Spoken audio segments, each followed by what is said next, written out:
माननीय अध्यक्ष महोदया, आज हमें वंदे मातरम के असली भाव को समझना जरूरी है। यह गीत तो देश के जल, जंगल, जमीन, हरियाली और निर्मल हवा की वंदना को समर्पित है। यह भारत की जन जन की मंगल कामना करता है कि भारत का हर नागरिक स्वस्थ रहे, सुरक्षित रहे और सम्मान के साथ जी सके। सुजलाम सुफलाम का अर्थ है, सुनिए, ऐसा देश जहां स्वच्छ और पर्याप्त जल हो, जहां नदियां जिंदा हो, बहती हो, जीवन देती हो।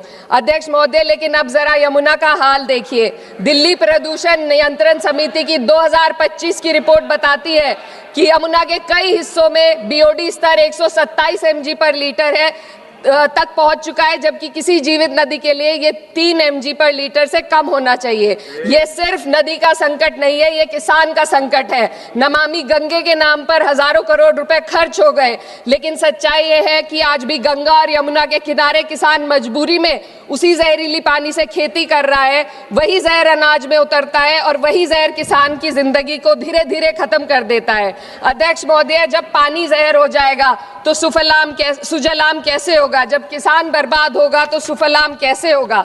मलयज शीतलम, मलय का अर्थ है मलय पर्वत से बहने वाली ठंडी, सुगंधित, चंदन जैसी हवा जो जीवन देती है, बीमारी नहीं। आज मैं इस सदन से पूछना चाहती हूँ, क्या आज के भारत की हवा मलयज शीतलम है? नहीं अध्यक्ष जी, बस संसद से बाहर कदम रखिए, एक गहरी सांस लीजिए। ये चंदन की महक नहीं, ये जहर है जो आपके हमारे फेफड़ों में उतर रहा है। 150 वर्ष पूरे होने पर हो रही महत्वपूर्ण चर्चा में गर्व के साथ एक भारतीय होने के नाते मैं अपने विचार रखना चाहती हूँ। सदन में इतिहास को तोड़ मरोड़ कर पेश करके फिर से मुस्लिम तुष्टीकरण के नाम पर भारतीय मुसलमानों को कटघरे में खड़े करने की कोशिश की जा रही है। लेकिन मैं सदन में बताना चाहूँगी कि हम भारतीय मुसलमान जिन्ना के आह्वान को ठुकराकर अपने इस प्यारे वतन की मिट्टी के साथ मजबूती से जुड़े रहे। हमने महात्मा गांधी, बाबा साहब डॉक्टर भीमराव अंबेडकर, रविंद्रनाथ टैगोर जी, सुभाष चंद्र बोस जी, मौलाना अबुल कलाम आज़ाद, अशफाक उल्लाह खां साहब के विचारों को अपनाया। हम भारतीय मुसलमान इंडियंस बाय चॉइस हैं, बाय चांस नहीं। वंदे मातरम के किन छंदों को राष्ट्रीय गीत के तौर पर अपनाया जाए, यह फैसला सर रविंद्रनाथ टैगोर और सुभाष चंद्र बोस जी जैसे नेताओं के परामर्श के बाद हुआ। क्या अब हम उन महान नायकों की समझ पर प्रश्न चिन्ह उठाएंगे? उन्हें देश को बांटने वाला और तुष्टीकरण करने वाला कहने का पाप करेंगे? उन महान हस्तियों ने वंदे मातरम के उन छंदों को अपनाया जिन्होंने देश के हर वर्ग, हर धर्म के मानने वालों को एक सूत्र में पिरोने का काम किया। और मैं एक घटना आप लोगों के सामने रखना चाहती हूँ। वर्ष 1998 में उत्तर प्रदेश सरकार के मंत्री रविंदर शुक्ला जी ने स्कूलों में राष्ट्रीय गीत को गाना अनिवार्य कर दिया था। लेकिन तब के तत्कालीन प्रधानमंत्री अटल बिहारी वाजपेयी जी ने, जो उस समय लखनऊ के दौरे पर थे, उत्तर प्रदेश सरकार के इस फैसले पर नाराजगी जताई और यूपी सरकार ने राष्ट्रीय गीत को अनिवार्य करने वाले मंत्री को बर्खास्त कर दिया था। अब मैं सत्ता पक्ष से सवाल करना चाहूंगी,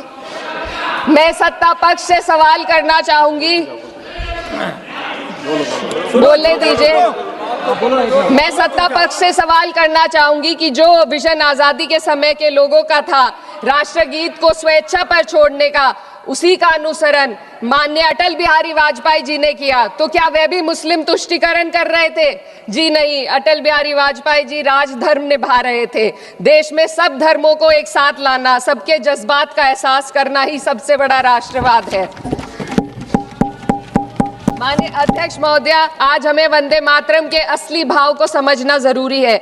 यह गीत तो देश के जल, जंगल, जमीन, हरियाली और निर्मल हवा की वंदना को समर्पित है। यह भारत की जन जन की मंगल कामना करता है कि भारत का हर नागरिक स्वस्थ रहे, सुरक्षित रहे और सम्मान के साथ जी सके। सुजलाम सुफलाम का अर्थ है, सुनिए, ऐसा देश जहां स्वच्छ और पर्याप्त जल हो, जहां नदियां जिंदा हो, बहती हो, जीवन देती हो। अध्यक्ष महोदय, लेकिन अब जरा यमुना का हाल देखिए। दिल्ली प्रदूषण नियंत्रण समिति की 2025 की रिपोर्ट बताती है कि यमुना के कई हिस्सों में बीओडी स्तर 127 mg पर लीटर है तक पहुंच चुका है, जबकि किसी जीवित नदी के लिए ये 3 mg पर लीटर से कम होना चाहिए।